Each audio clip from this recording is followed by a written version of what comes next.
अशी नवनवीन कीर्तने व प्रवचने ऐकण्यासाठी आमच्या चॅनलला लाईक, शेअर व सबस्क्राईब करा. मार्ग दावुनी गेले आधी, मार्ग दावुनी गेले आधी, दयानिधी संत पुढे वाटते. तेनेची पंते चालो जाता, न पडे गुंता कोटे काही.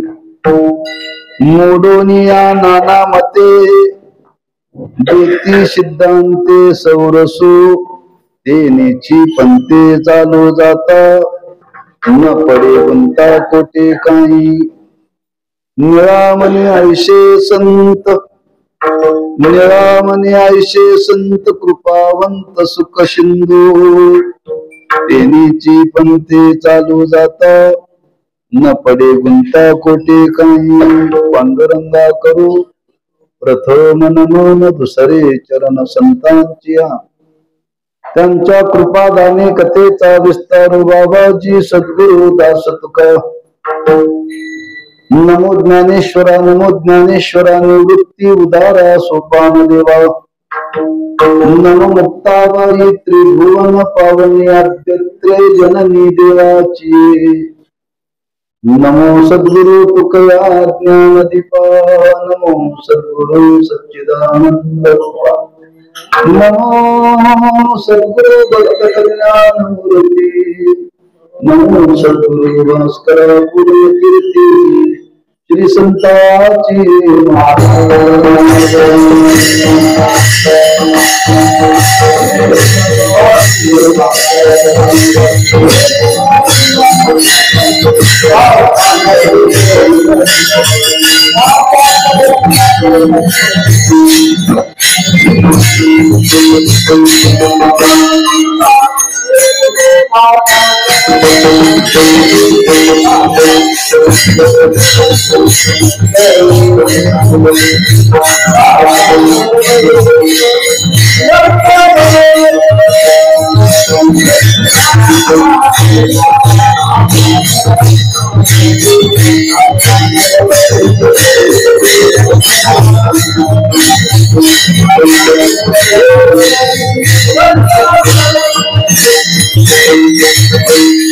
श्री संताची माता चरणावरी, साष्टांग हे करी दंडवत. विश्रांती पावलो सांभाळा उत्तरी, वाढले अंतरी प्रेम सुख. मार्ग दावुनी गेले आधी, मार्ग दावुनी गेले आधी, दयानिधी संत पुढे. तेनेची पंते चालो जाता, न पडे गुंता कोटे काही. सेवेकरता निवडलेला रुंद संत नळवारायांचा हा अभंग आहे. त्या अभंगातून महाराज संतांनी आपल्या अवतार कार्यामध्ये समाजाकरता काय केलं, त्यांच्या कार्याचं वर्णन करून त्यांच्या स्वरूपाचा विचार प्रगट केलेला आहे. प्रतिवर्षाप्रमाणे संपन्न होणारा हा नामोत्सव ग्रामस्थ भाविक भक्त सुळगाव या सर्वांच्या सहकार्याने त्या नामोत्सवातील आजचा हा अंतिम दिवस, अंतिम दिवसाची सेवा आपल्या वाट्याला आलेली आहे. काहीच चिंतन वेळेमध्ये सांगण्याचा प्रयत्न करू, कारण अडचण द्वादशीची आहे.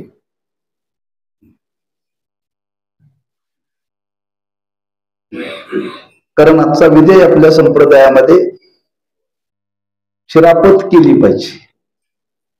शिरापत केली पाहिजे म्हणजे देवाला झोपवलं पाहिजे. मग देव 11च्या पुढे झोपत नाही, 11ला झोपतोय बरं का.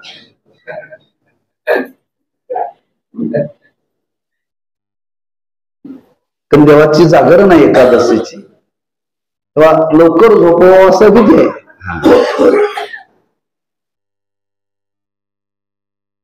तेव्हा पुढच्या वर्षी थोडा बदल करता तर करा, फक्त शेवटचं कीर्तन 7 ते 9 ठेवा, द्वादशी असल्यामुळे.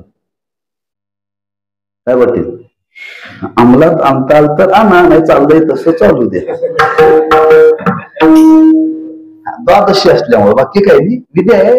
एकादशीचं व्रत 3 दिवसाचं आहे. लोक मला म्हणले पाटील जेवायला चला, म्हणले उपवास कसला उपवास म्हणले तुमचा. अरे वारकऱ्याचा नियम आहे, वारकऱ्यांनी 3 दिवस उपवास केला पाहिजे. आता ते आपल्याला झेपत नाही, तेव्हा ते ऍडजस्टमेंट करून आपलं चाललंय. बरं, दशमी एकादशी व्रताचा आरंभ. एकादशी व्रताचा आरंभ कधी होतो?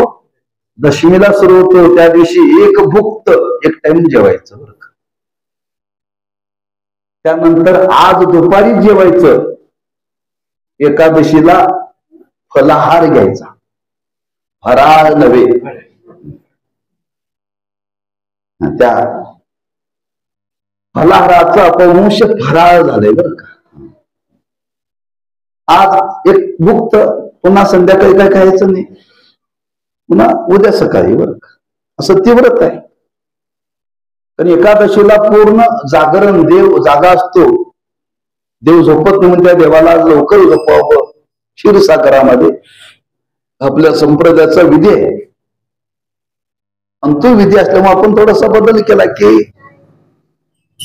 द्वादशीला काला करता येत नाही, क्षरापत करून काला करा. जे देवाला हा विधी करून आपल्या सप्ताहाचा काला करता यावा, हा एक मानस आणि योग आपला संत शिरोमणी नामदेव महाराजांचा समाधी सोहळा, असा उभय स्वरूपाचा विचार घेऊन हा योग आहे. तेव्हा संतांच्या कार्याचा थोडासा विचार आपण केला पाहिजे. एक आपलं भाग्य आहे की आपण जसं मानव योनीमध्ये जन्माला आलो, भारतभूमीमध्ये जन्माला आलो, तसं संतांच्या नंतर जन्माला आलो, हे आपलं भाग्य आहे. जर मानव योनीमध्ये जन्माला आलो असतो, भारतभूमीमध्ये जन्माला असतो, संतांच्या आधी आला असतो तर करंट्या कपाळाची झाला असतो. संतांच्या नंतर आपण जन्माला आलो, फार फार भाग्य लक्षात ठेवा. का? त्याच कारण असं की संत आपलं अवतार कार्य पूर्ण करत जात असताना समाजाची व्यवस्था करून गेले. बरं का, समाजाची व्यवस्था करून गेली. जे आपल्याला अवस्था प्राप्त झाली ती अवस्था सर्वांना प्राप्त व्हावी. ज्या मार्गाचं आम्ही क्रमण केलं त्याच मार्गाने समाज यावा.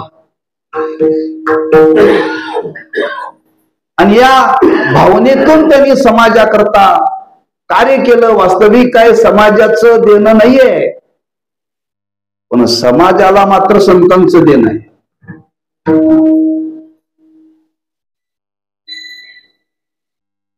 वाड वडील आज आमच्या तुमच्या करता काहीतरी मुलाची व्यवस्था लावून जातात, मुलाची व्यवस्था लावून जातात. का? कर्तव्य आहे. पण संतांच्या जीवनाचा विचार केला तर तसं समाजाचं काही देणं नाहीये. समाजाचं काही देणं नाही, पण संतांचा जो अवतार झाला तो समाजाकरता झाला. जगाच्या कल्याणा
जगाच्या कल्याणा संतांच्या विभूती देह कष्टविती स्वतः करता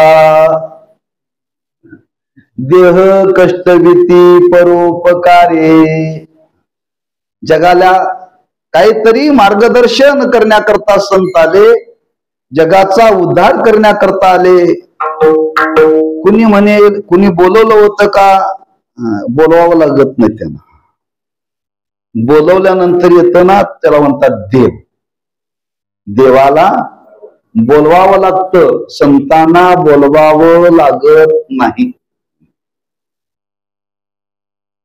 का बोलवावं लागत नाही? ते आपणहून येतात. जसं आपणहून येतात तसे ते आपणहून जातात. त्यांना घालवावं लागत नाही. त्यांना घालवावं लागत नाही. आम्हाला मशानापर्यंत न्यावं लागतं, जाताना बांधून न्यावं लागतं.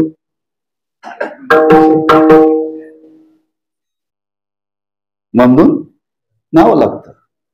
तिथं नेल्यानंतर सगळी माणसानंतर मागे 4 शिल्लक राहतात.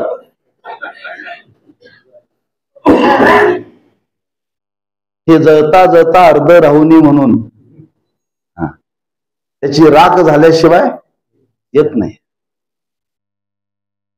संतांच्या बाबतीत यातलं काहीच नाही बरं का, काहीच नाही.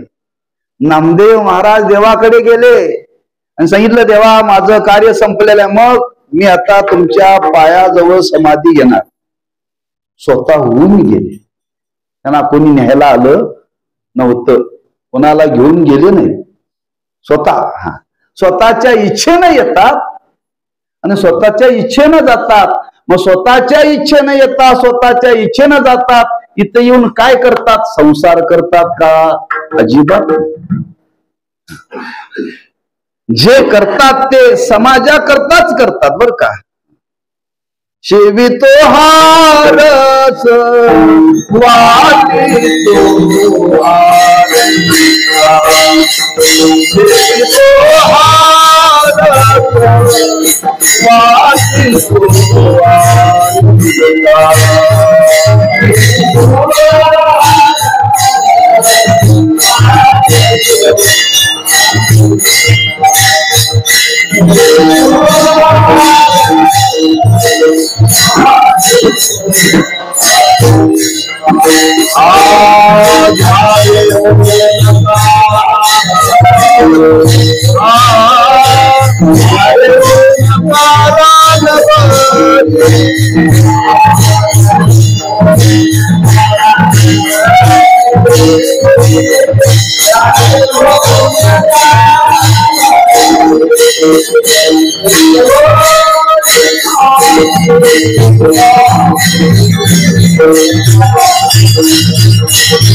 शिवित्वहारस वाटितो अनिका.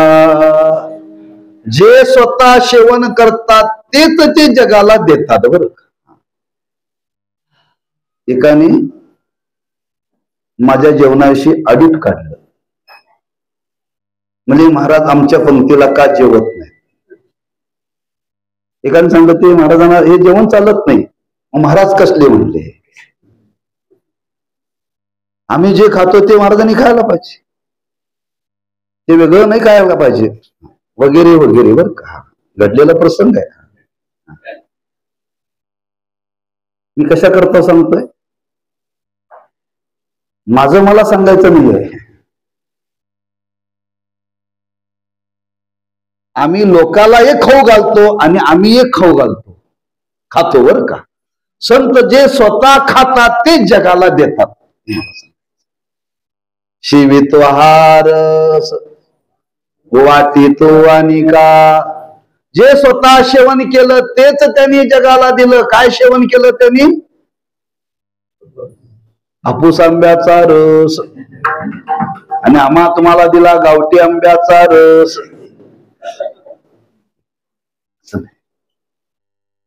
त्यांनी परमार्थाचा आनंद भोगला. बरं का परमार्थाचा आनंद भोगला. आणि जो परमार्थाचा आनंद भोगला तोच परमार्थाचा आनंद जगाला वाटला. हे फक्त संत आणि संतच करू शकतात. बरं संत आणि संतच करू शकतात. संत हयात होते त्यावेळी जो आनंद सेवन केला तोच आनंद जगाला वाटला. मग कुणी म्हणेल आता संत हयात नाहीत, मग आमच्या तुमच्या करता काय ठेवले? काय ठेवलंय? आता ते कसं शोधायचं ते शोधण्याचा विचार या अभंगातून प्रगट करतात. बरं का संतांच्या काळात आपण नव्हतो तेव्हा दुःख मानायचं काही गरज नाही. बरं पण संतांच्या नंतर आपण आहोत. आमच्या तुमच्या करता त्यांनी व्यवस्था केलेली आहे आणि ती अशी व्यवस्था केलेली आहे, अशी व्यवस्था केलेली आहे. कोणीही त्या मार्गाचं अनुसरण केलं, जो संतांना अनुभवाला जी संतांना अवस्था प्राप्त झाली तीच आपल्याला अवस्था प्राप्त होईल. आपण दुसरीकडे जाणार नाही. महाराजांनी वर्णन केले, पुढे गेले ते निधाई झाले, हुवानातील त्याची शिमारे, नाचत जाऊ त्याच्या गावारी खेळ्या, सुख देईल विसावारे. पुढे गेले ते जे पुढे गेले, ज्या अवस्थेला प्राप्त झाले त्याच मार्गाने आपल्याला जायचं आणि त्याच अवस्थेला प्राप्त व्हायचं.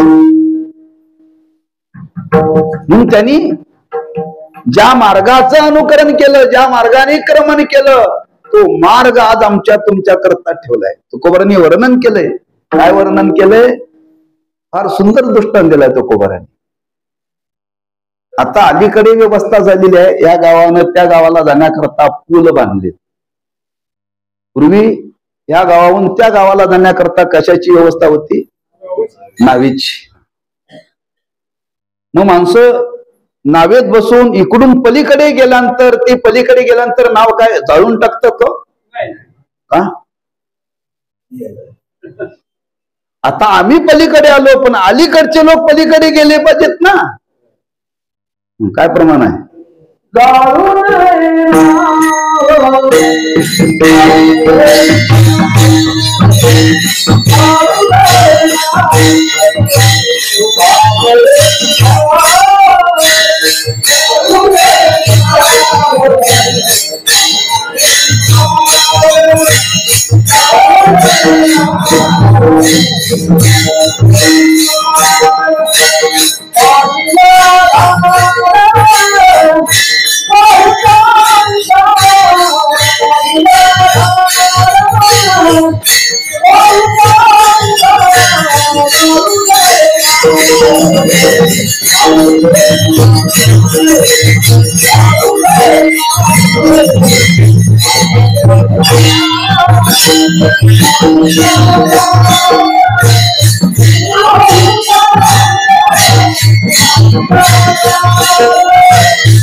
जाळू नये नाव पावलेली पार, मागील आधार बहुतांचा. आपण नदीच्या पलीकडे गेलोय, पार झालोय, म्हणून जाळू नये नाव. का आपल्या नंतर पुष्कळ आणखी येणारी आहेत. आणि का करता बहुतांच्या जीवनामध्ये त्याची गरज आहे. नावेतून बसून गेल्यानंतर पुढच्या लोकांना सुद्धा ते पुन्हा पार करता यावं म्हणून नाव ठेवावी लागते. ठेवावी लागते, नुसती ठेवून चालत नाही, ती बांधून ठेवावी लागते. पाण्याबरोबर हात जाऊ नये म्हणून, पाण्याबरोबर वाहत जाऊ नये म्हणून ती काठाला बांधून ठेवावी लागते. त्याच न्यायाने आज संत या भूतलावरती अवतीर्ण झाले. अवतीर्ण होऊन त्यांनी आपल्या जीवनामध्ये जे मिळवायचं होतं ते त्यांनी मिळवलं. आणि ते मिळवल्यानंतर आपल्याही जीवनामध्ये ते मिळवता यावं म्हणून आपल्या करता त्यांनी व्यवस्था केलेली आहे. आणि ती काय व्यवस्था केली याचा थोडासा जर आपण विचार केला तर आज समाजाची परिस्थिती संभ्रमाची आहे बर का. आज माणसं बुद्धिमान आहेत, पण बुद्धीचा निर्णय करण्याची योग्यता नाही. लक्षात ठेवा, बुद्धिमानाची संख्या पुष्कळ अलीकडे, पण योग्य निर्णय करण्याकरता ती बुद्धीला जी योग्यता लागते, जे सामर्थ्य लागते, ते अलीकडे राहिलेलं नाही आहे. परिणाम सामान्य लोकांची अवस्था सोडून द्या, बुद्धिमानाची सुद्धा अवस्था संभ्रमाची आहे. बुद्धिमानांची अवस्था सुद्धा संभ्रमाची आहे की खरंच आपण मनुष्य म्हणून जन्माला आलोय. मनुष्य म्हणून जन्माला आल्यानंतर नेमकं जीवनामध्ये काय करावं त्याचा निर्णय आपल्याला करता येत नाही. निर्णय करता येत नाही. आपल्या आपल्या बुद्धीप्रमाणे निर्णय करण्याला निर्णय म्हणत नाही बरं का. लक्षात ठेवा, काय नेमकं करावं, कशा करता जन्माला आलो, काहीच आपल्याला जीवनाचं अंतिम साध्य माहिती नाही बरं. फक्त जन्माला आल्यानंतर प्रत्येकाची धारणा एवढीच आहे, राब राब राब राबायचं आणि पुढच्या पिढी करता शिल्लक ठेवायचं. आणि ते शिल्लक ठेवता ठेवता एक दिवशी मरायचं. त्याच्या पलीकडे आपल्या जीवनात काय आपल्याला माहिती नाही बरं. आपल्याला जगण्याकरता किती लागतं? आपल्याला जगण्याकरता फार लागत नाही, पण आपण अनेकांची व्यवस्था करण्याकरता आयुष्याचा काय एवढा खर्च करतो, एवढा खर्च करतो. एकाने विचार मांडलाय, ज्यांना जगायचं आहे ना त्यांनी पुढच्या पिढी करता काही शिल्लक ठेवू नका, असं जगा, असं एकाने व्याख्यानात सांगितले बरं का बुद्धिवानाने. तुम्ही जर पुढच्या पिढीची व्यवस्था करून जर तुम्ही जर मराल तर तुमची मुलं काही करणार नाहीत, काही करणार नाही. ते म्हणते बापाने करून ठेवलंय, फक्त विल्हेवाट कशी लावायची तेवढी बघून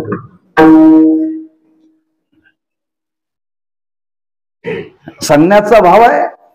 आपल्या जीवनाचं काय अंतिम साध्य आहे, आपल्याला जीवनामध्ये काय मिळवायचं आहे ते आपल्याला ज्ञात नाहीये.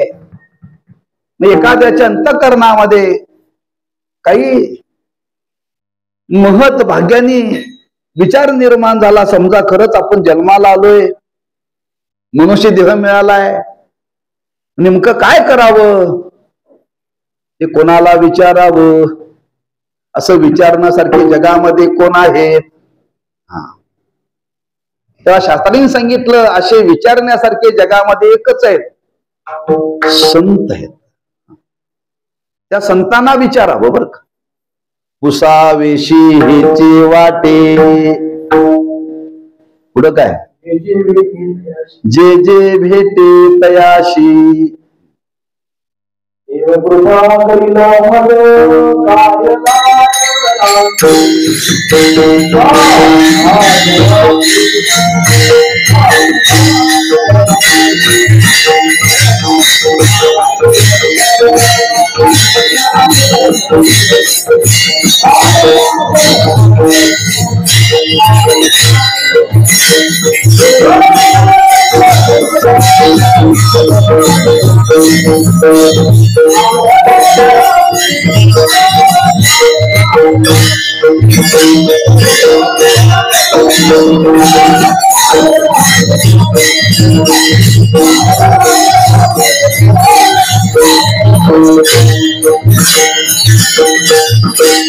काय कृपा करील देव, कृपा करील मज, काय लाज राखील पुसावेची हेची वाटे. आम्हाला याचा अनुभव फार बरं का. अनेक गावं फिरावं लागतं. जाताना रस्ता लक्षात राहतो, येताना राहत नाही. रात्री पार त्या राधानगरी पर्यंत जावं लागतं. ते शॉर्टकटनं जावं लागतं. पण येताना रात्री माणसं झोपलेली असतात, कोणाला विचारायचं. एखादा जर एंट्री करायला उठला असला तर योगा योगाने, तर दगडाला विचार तर अवघड. त्या दगडाला लिहिलेलं असतं इथून हे गाव अमुक किलोमीटर आहे. मध्ये जर फाटा फुटल्या तर दगडावर लिहिलेलं नसतंय. हो, कुणाला विचारायचा प्रश्न आहे. मग काही लोक म्हणतात महाराज हे मधून तुम्हाला रस्ता सापडायचा नाही, तुम्ही हायवेनं जा. तुम्ही हायवेनं जा.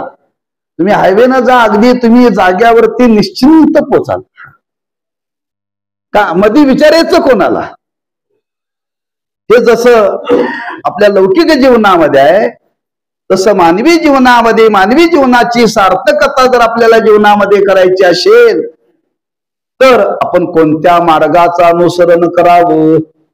मार्ग फार आहेत. मार्ग फार आहेत. चिट्ट्याला गेल्यानंतर किती आहेत? 4 आहेत. मग तिट्ट्याला गेल्यानंतर 4 आहेत. एक गेलाय गारगोटीला, एक गेलाय कोल्हापूरला, एक गेलाय राधानगरीला. ते लक्षात असेल तर बरं ना. विचारायचं नेमकं कोणाला.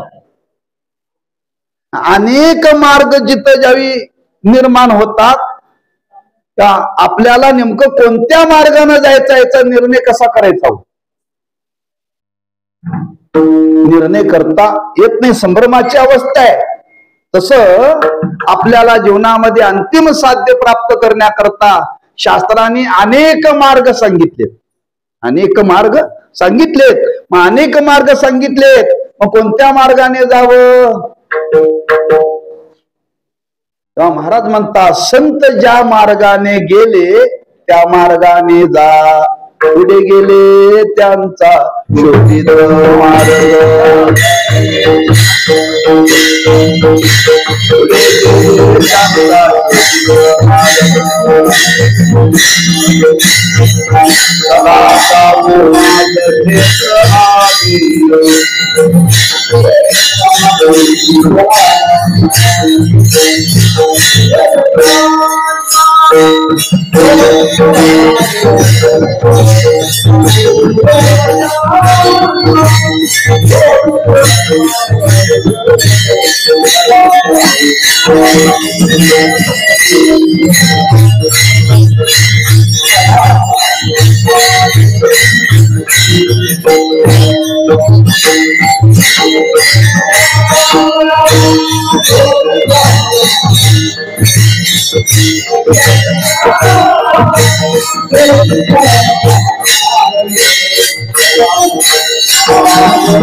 पुढे गेले त्यांचा शोधित मार्ग. चला जाऊ माग घेत आम्ही. पुढे गेले त्यांचा कोण पुढे गेले उल्लेख केलेला नाही बरं त्या अभंगामध्ये.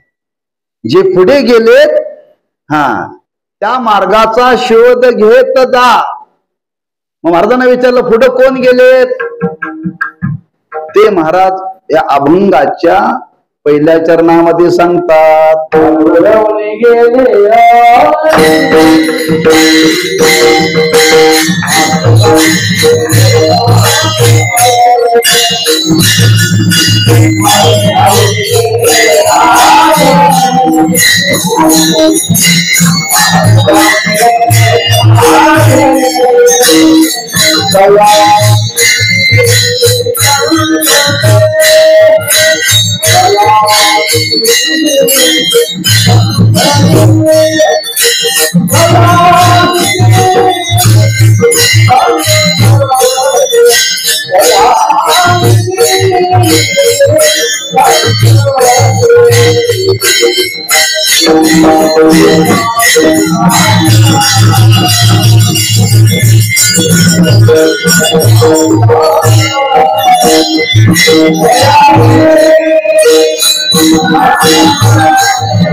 मार्ग दावोनी गेले आधी कोण?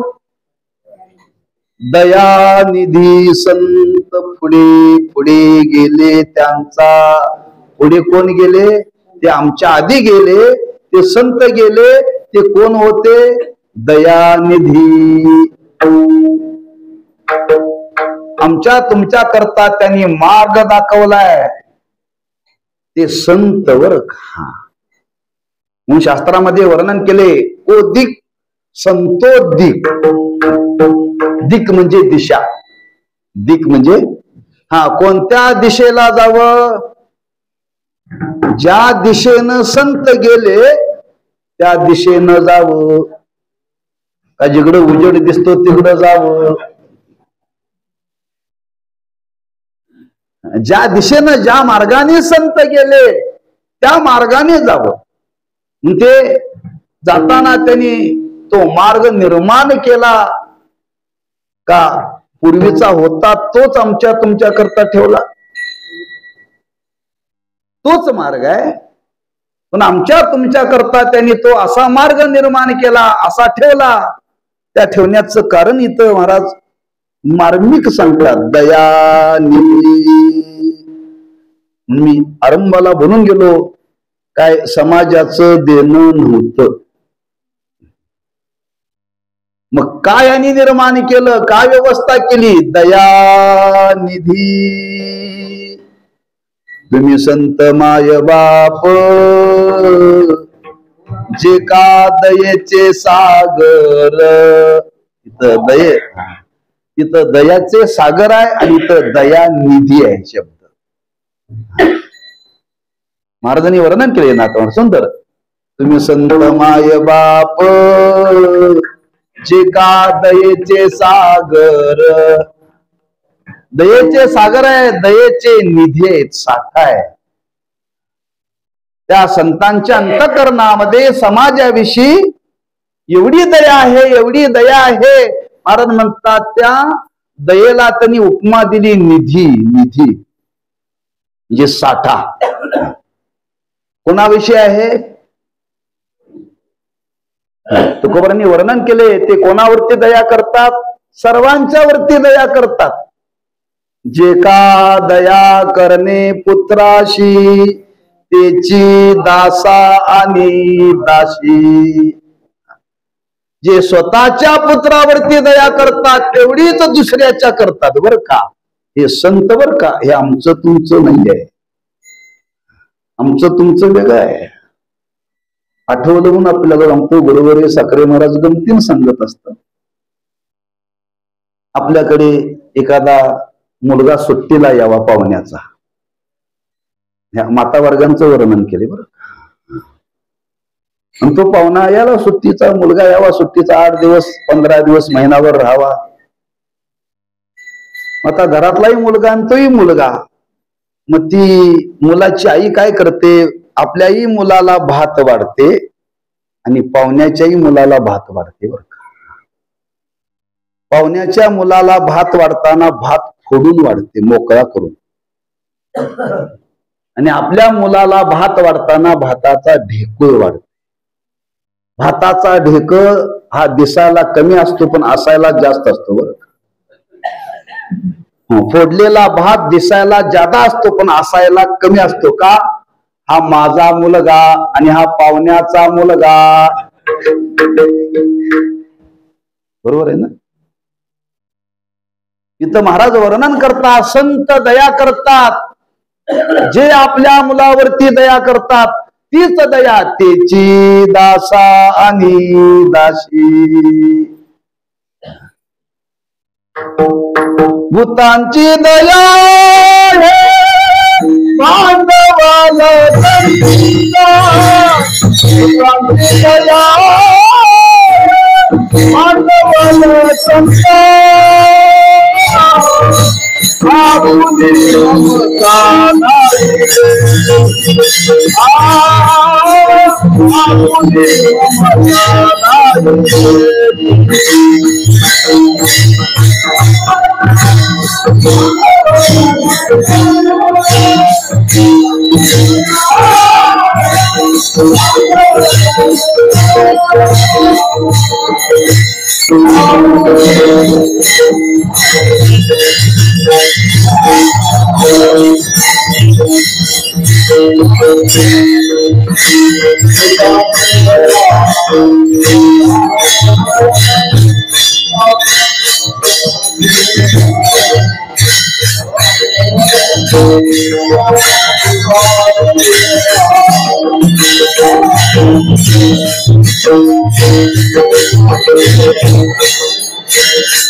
भूतांची दया ही भांडवल संता दयानिधी.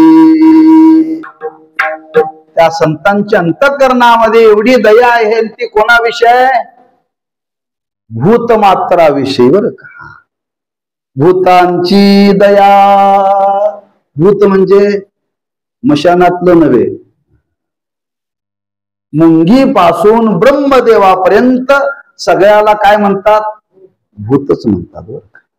जे जे भेटे भूत म्हणजे प्रत्येक माणसाला भूत म्हणते. जीवाला भूत ही उपमा आहे. उपमा. मग त्या सकल भूताविषयी भूतमात्राविषयी ज्यांच्या अंतःकरणामध्ये दया आहे ती सामान्य स्वरूपाची नाही, दयानिधी. कारण दयाद्र अंतःकरण असल्याशिवाय माणसं दुसऱ्याचा विचार करू शकत नाही. लक्षात ठेवा. आमच्या अंतःकरणामध्ये दया नाहीये. काय असली तर आपल्या पुरतीच आहे, मर्यादित आहे. पण संतांच्या अंतःकरणामध्ये असलेली दया ती समाजाविषयी आहे.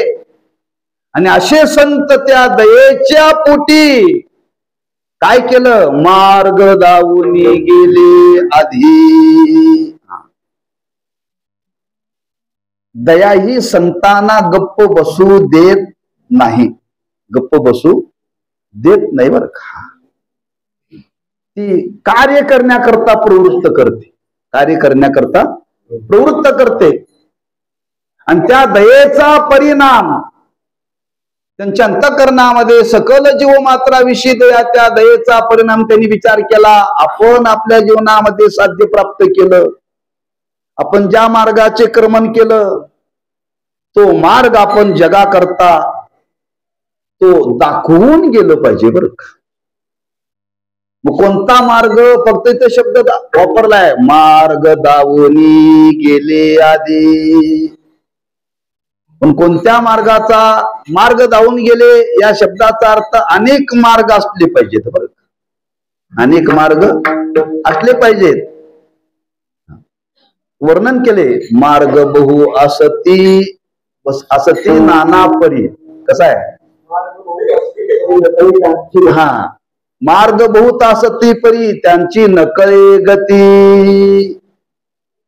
एवढे मार्ग आहेत, एवढे मार्ग आहेत, कोणत्या मार्गाने जावं हे आपल्याला कळत नाही. म्हणून योग्य मार्ग त्याने आमच्या तुमच्या करता दाखवला. कोणता मार्ग, त्या मार्गाचा विचार केला तर आज देवाकडे जाण्याकरता मार्ग पुष्कळ आहे. देवाकडे जाण्याकरता मार्ग पुष्कळ आहेत. आपल्याला जायचं आहे कुठं, कुठं जायचंय, दवाखान्याकडे नाही, मला ऐकायला देवाकडे सांगितले हो. नदी निघाली, ती कुठं निघाल्या, समुद्राला. ती समुद्राला गेलेली पुन्हा सुळगावला येत नाही. जातानाच काय ती जाताना दाखवून जाईल बरं.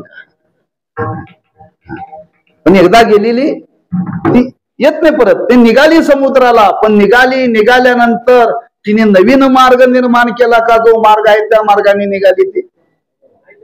हा, एकदा जो मार्ग निर्माण केलाय तोच मार्ग आहे, नवीन दुसरा मार्ग नाही बरं. ती निघालेली समुद्राला. जेवढ्या म्हणून नद्या निघाल्या त्या कुठं निघाल्यात, म्हणून त्या नदीचं अंतिम साध्य आहे समुद्र.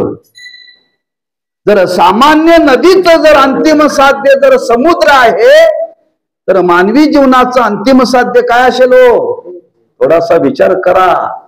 उगाच नुसतं येऊन मंदिरात बसू नका,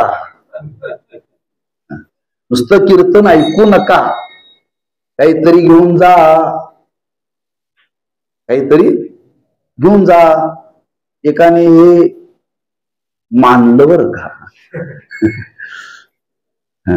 आणि त्यांनी विचार केला, महाराजांनी कीर्तना सांगितले जाताना काहीतरी घेऊन जा. त्यानं जाताना महाराजांच घेऊन गेला. आणि कसं काय नेलं, महाराजांनी सांगितलं कीर्तनाला आल्यानंतर रिकामं जाऊ नका, जाताना काहीतरी घेऊन जा, असा त्याचा अर्थ नाही बरं का. जर नदीचं अंतिम साध्य जर समुद्र आहे, तसं मानवी जीवनाचं अंतिम साध्य काय आहे, आपल्याला देवाकडे जायचं, देवाकडे जायचंय. लोक म्हणतात हे देवाघरी गेले, अजिबात नाही बरं का. लोक म्हणतात, लहान मुलं घरात ते विचारतात, म्हणजे आजोबा कुठे गेले, देवाघरी. अरे देवाघरी गेले का कुठे गेले माहिती आहे आपल्याला. सगळे देवाघरी जात नाहीत, त्यांनी जाण्याकरता ज्यांनी प्रयत्न केला तीच जातात बरं का. ज्यांनी देवाकडे जाण्याकरता प्रयत्न केला तीच माणसं देवाकडे जातात. मेलेली सगळी देवाकडे जात नाहीत. कुठं कुठं जातात, कीर्तन झाल्यानंतर विचारा, यादी देतो तुम्हाला, सगळ्यांची यादी माझ्याकडे आहे.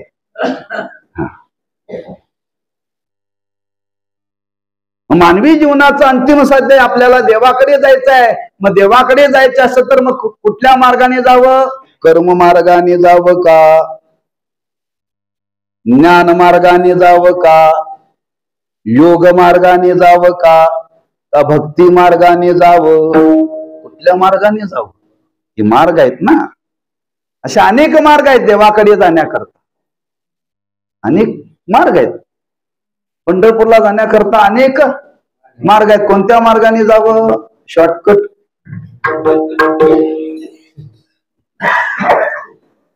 बरीच माणसं पंढरपूरला जाताना मधल्या मार्गाने जातात. का म्हणले? जाता जाता नरसोबाची वाडी होते आणि येता येता गोंदवलं होत. हे मार्ग पंढरपूरला जाण्याचे नव्हेत बरं का.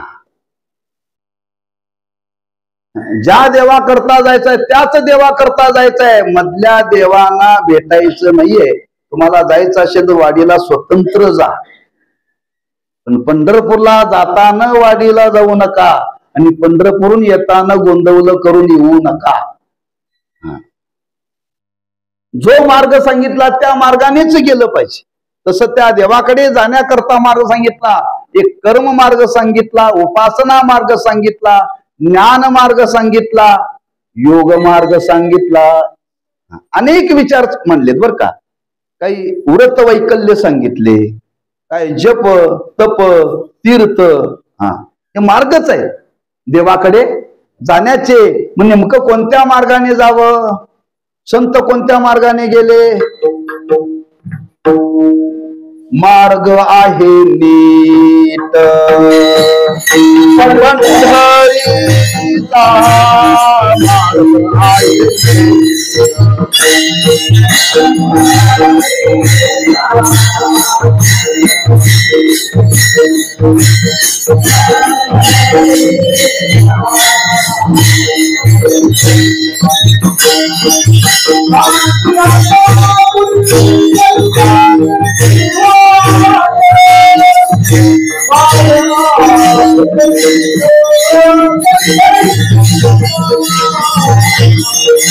मार्ग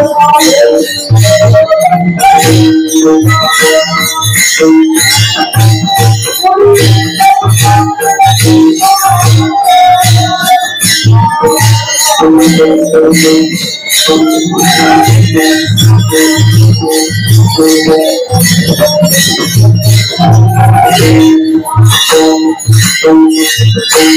तुकोबराय वर्णन करतात, बहुता जन्मा अंती जन्मलाशी नरा, देव तो सोयरा करी आता, मार्ग आहे नीट पंढरीचा. पंढरीचा म्हणजे इथं भक्ती मार्गाचं अनुसरण करा हे सांगायचं आहे बरं का. एक कर्म मार्ग सांगितला, उपासना मार्ग सांगितला, ज्ञान मार्ग सांगितला, योग मार्ग सांगितला, व्रत वैकल्य सांगितले. पण संतांनी जो मार्ग आज आमच्या तुमच्या करता जो ठेवला तो कोणता मार्ग? भक्ती मार्ग. मार्ग दावोनी गेले. आणि तो मार्ग जर कोणता असेल तर भक्ती मार्ग. का? ह्याच मार्गाने का जा? तो सर्वांच्या करता आहे आणि सोपा आहे. भक्ती पंत बहु सोपा, पुण्य नागवेया पापा, येणे जाणे खेपा, येणे एकची खंडती, यारे यारे लहान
यारे यारे लहान थोर, याती भलती नारी नर, करावा विचार न लगे चिंता कोणाशी, मार्ग दावूनी गेले आधी. आमच्या तुमच्या करता त्यांनी मार्ग दाखवला. एक भक्ती मार्गाचं अनुसरण सर्वांनी करा. कर्म मार्ग सांगितला, योग मार्ग सांगितला, ज्ञान मार्ग सांगितला. कोणाकरता सांगितला? ज्याचा ज्याच्यामध्ये अधिकार आहे तो त्याच्या करता. अधिकार तैसा दावी याला मार्ग. पण सर्वांचा अधिकार सारखा नाही. सर्वांचा अधिकार सारखा नाही बरं का. मग सर्वांच्या करता एक मार्ग मात्र सारखा आहे, आणि तो कोणता जर असेल तर भक्ती मार्ग. आणि तो मार्ग त्या संत महात्म्याने आम्हाला दाखवला. महाराज म्हणतात त्या मार्गाचं अनुसरण करा. कुणी? दयानिधी संत पुढे. त्या मार्गाने आधी संत गेलेत पुढे. म्हणून एक जाता जाता आपल्याला वाक्य सांगतो बरं. कीर्तन पूर्ण लक्षात ठेवता तर ठेवू नका, आणि हे वाक्य मात्र लक्षात ठेवल्याशिवाय राहू नका.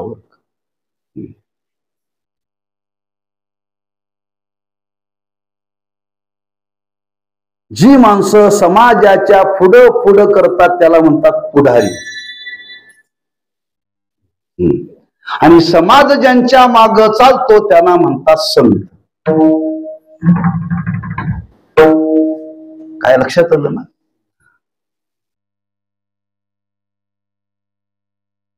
आज समाज कोणाच्या माग चालतो? संतांच्या माग चालतो. आणि पुढारी समाजाच्या पुढं पुढं चालतात बरं, पुढं पुढं करतात. महाराज म्हणतात संत गेले, ज्या मार्गाने गेलेत, आधी गेलेत, ते पुढे गेलेत.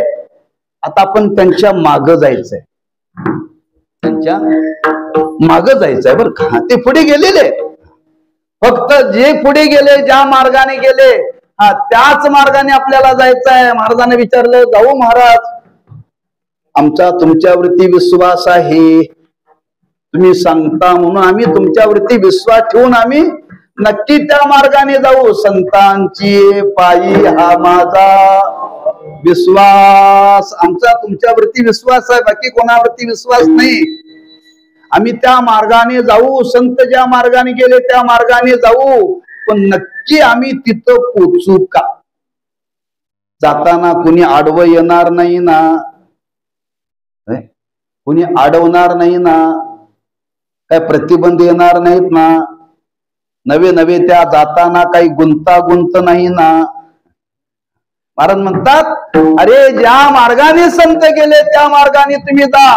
निश्चित संत ज्या अवस्थेला, ज्या मुक्कामाला पोचले त्याच मुक्कामाला तुम्ही पोचाल.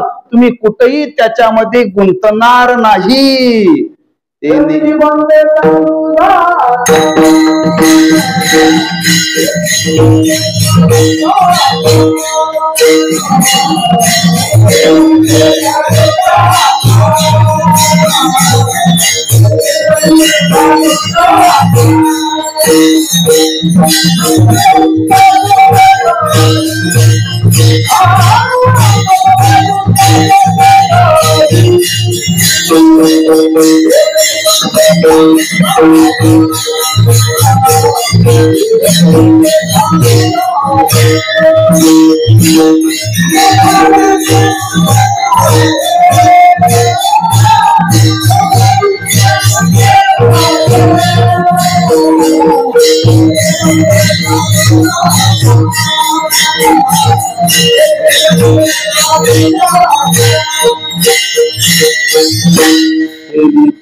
पंथे चालो जाता न पडे गुंता कोटे काही. महाराज म्हणतात, ज्या मार्गाने संत गेले त्या मार्गाने आपण जर जाण्याचा प्रयत्न केला तर महाराज म्हणतात, तेनेची पंथे चालो जाता.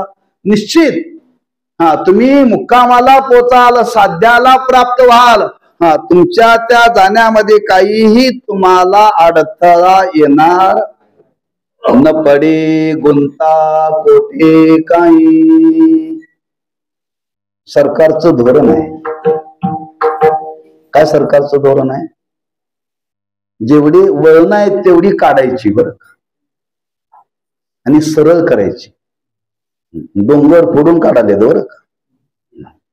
डोंगर वळण नको, सरळ, कुठं गुंतागुंत उन्ही म्हणून सरकारचं धोरण आहे.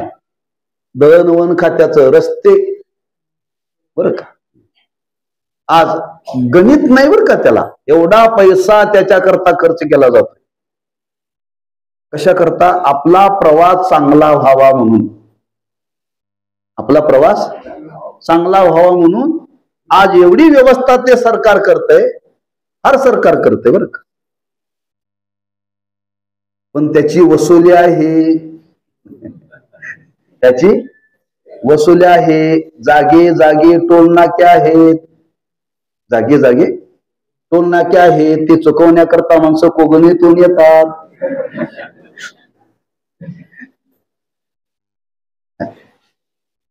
म्हणजे प्रतिबंध आहे, त्यांनी काढलेत, मार्ग काढलेत, पण लोकांना इच्छा आहे कुठेही टोल नाका असता कामा नये.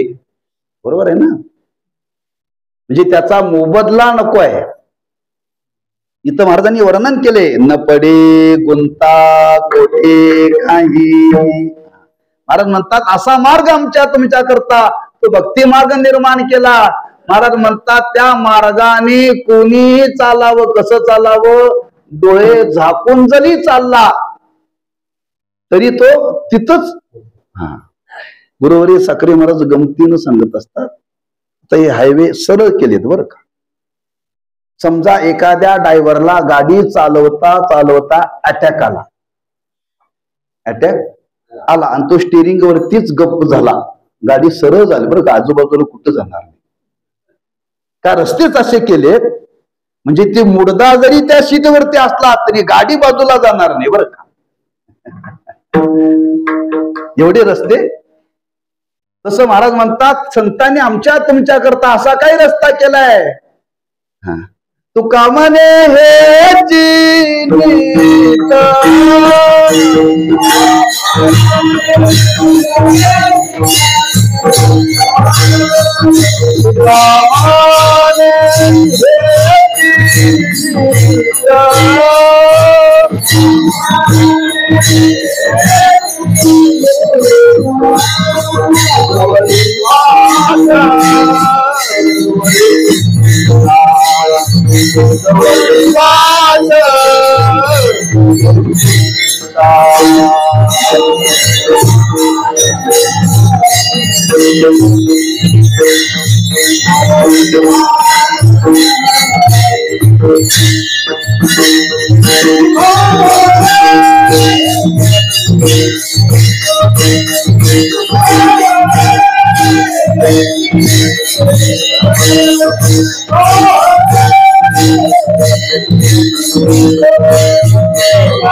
नीट जवई वाट वैकुंठा.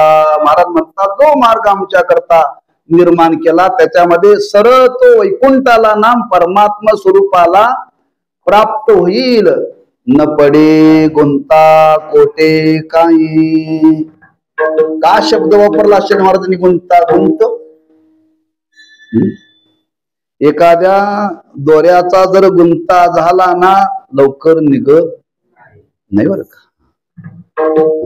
गुंता होऊ नये, गुंता होऊ नये. आणि तो जर झाला तर निघत नाही लवकर, लक्षात ठेवा. जर अनेक दोरे एकत्र आल्यानंतर ते दोरे एकत्र आले तर ते दोऱ्याचा गुंता झालेला निघत नाही. मार्गामध्ये निर्माण झालेला गुंता कसा काढता येईल?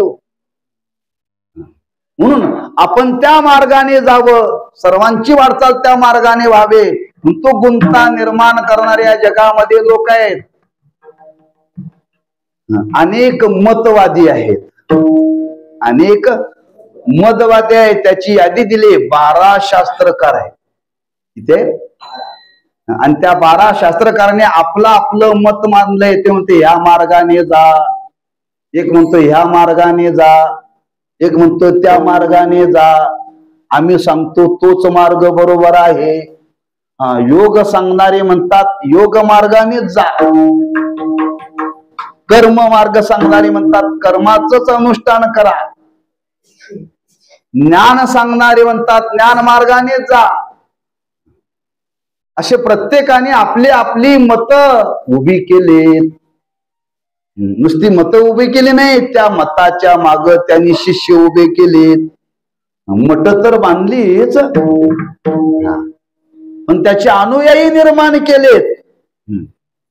मग प्रत्येकाने आपली आपली मतं मांडलेत. मग त्या मताच्या जर घाई गर्दीत आपण गेलो तर का आपलं खरं नाही. बरं काही खरं नाही. मग महाराजांनी विचार केला, अशा मतांतराचा संबंध समाजाला येऊच नये म्हणून त्या मताविषयी त्यांनी काय केलं. म्हणून या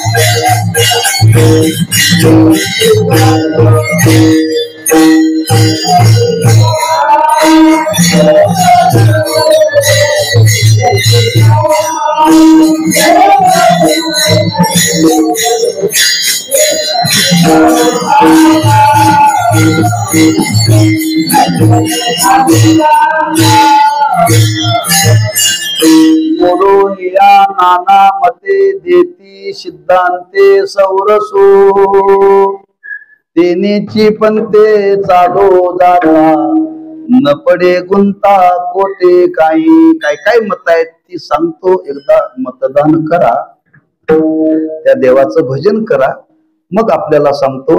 विठोबा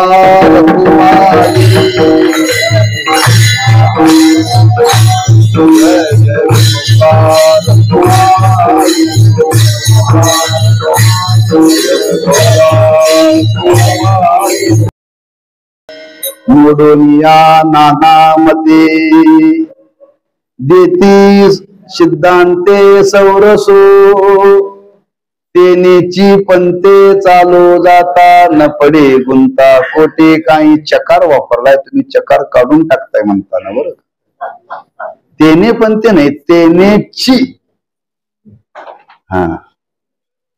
चकाराला फार महत्व आहे, लक्षात ठेवा. चकाराला फार महत्व आहे. त्या यशवंतरावांच्या चव्हाणाच्या जीवनातला प्रसंग सांगितला जातो. तुमच्या पुढचं च काढलं तर काय होईल.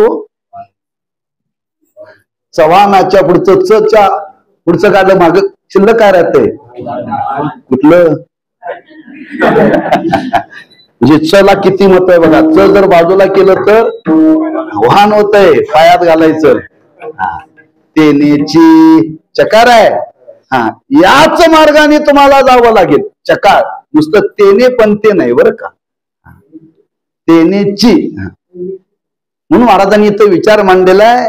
ज्या पंथाने जाण्याकरता आम्हा तुम्हाला आग्रह करतात त्या पंथाविषयी, त्या मार्गाविषयी अनेक मतांतर आहेत. मग काय करा. महाराज म्हणतात त्या मतांतराच्या भानगडीत तुम्ही पडू नका. बहुतांची बहुमते अवघी रीते पोकळ. महाराज म्हणतात त्यांच्या मताला काही किंमतच नाही, ती पोकळ आहे, त्यात घेण्यासारखं काही नाहीये. मग त्या मताचा तुम्ही स्वीकार जीवनामध्ये करू नका. आणि त्या मताचा तुम्ही जीवनामध्ये जर स्वीकार कराल तर महाराज म्हणतात तुम्ही बुडाल. तार्किकाचा टाका संग जिथं नुगवे बुडाल असं वर्णन केले बरं का. कारण म्हणतात म्हणून अनेकांनी मतं मांडलेली आहेत. प्रत्येकाची मतं फार आहेत, पण मी सांगणार नाही आता. फक्त मतांतर आहेत देवाविषयी. कोणत्या मार्गाने जावं याच्याविषयी फार मत म्हणजे वादाचा विषय, आणि तो वादाचा विषय आपण डोक्यात घ्यायचा. हा, ज्याला खराच परमार्थ करायचा आहे ना, त्यांनी कुणाच्या मताच्या बहरी पडायचं नाही, कुठल्या वादात पडायचं. ते म्हणत असतील तो मार्ग श्रेष्ठ आहे, तो मार्ग श्रेष्ठ आहे, पण आपण एकच खून गाठ बांधायची, जो संतांनी सांगितला तोच मार्ग आम्ही स्वीकारणार. बरं का, आम्ही दुसरा मार्ग स्वीकारणार नाही. ज्ञानोबांनी वर्णन केले, आम्ही एकच मार्ग स्वीकारला. कोणता मार्ग स्वीकारला? कोणता हो? वेदमार्गे मुनी गेले, त्याची मार्गी चालिलो, न कैची विषय गुंता, उघड बोलिलो, चालता धनुर्धरा, तरंगाकारी अर्पलो, ज्ञानदेव निवृत्तीचा, सर्व द्वैत निरसलो. महाराजांनी वर्णन केले, वेद मार्गे मुनी गेले, त्याची मार्गी चाललो. आम्ही मतांतराला वाव दिला नाही. महाराज म्हणतात ते आम्ही मोडीवर काढली. मोडोनिया वाटा सूक्ष्म बुद्धरे,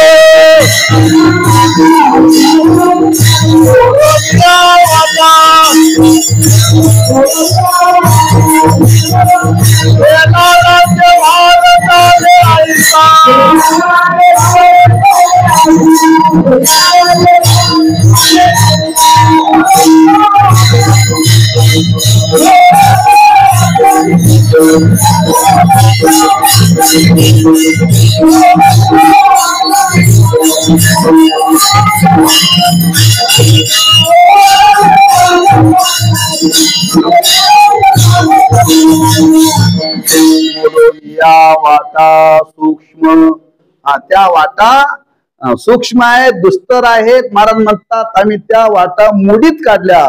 मोडोनिया नाना मते, आणि ज्याच्यामध्ये सिद्धांत सांगितला, ज्या साध्यापर्यंत आपल्याला पोचायचं आहे, फक्त त्या सिद्धांतालाच आम्ही महत्व दिलं, बाकी कशाला महत्व दिलं नाही. आणि हे देण्याकरता ज्या संतांनी कार्य केलं, महाराज म्हणतात ते संत कसे आहेत, त्या संतांचं स्वरूप सांगतात.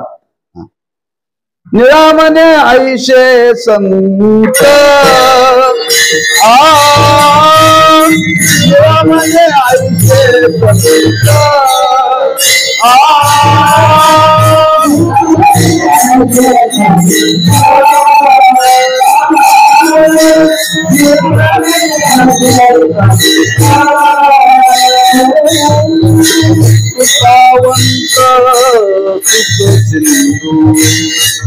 कृपावंत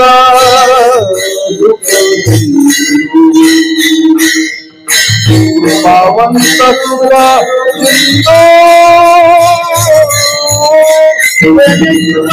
चालू दाता, चालू दाता,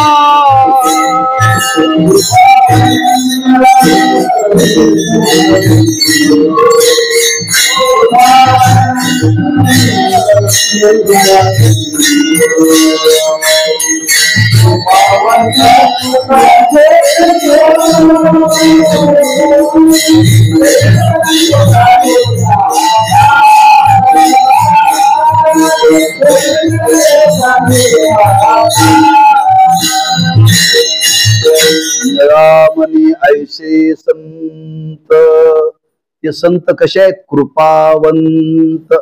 सुख सिंधू ऐसे संत कोण म्हणे? मुख्यमंत्री, राष्ट्रपती. निरामनी, निरामनी म्हणजे निळोबाराय संत सांगतात. निळोबाराय म्हणतात मला आपल्याला सांगायचं आहे, ते संत कसे आहेत? कृपावंत आहेत आणि सुखसिंधू आहेत. ज्या संतांनी आपल्याला हा मार्ग दाखवला ते सामान्य नाहीत बर का. सुखाचा सिंधू तुम्हाला पाहायचा असेल तर संतांचं जीवन आहे. तुका म्हणे तेथे सुखा काय उणे सुख सिंधू. आणि ते कृपावंत आहेत, एवढी कृपा त्यांच्याकडे आहे.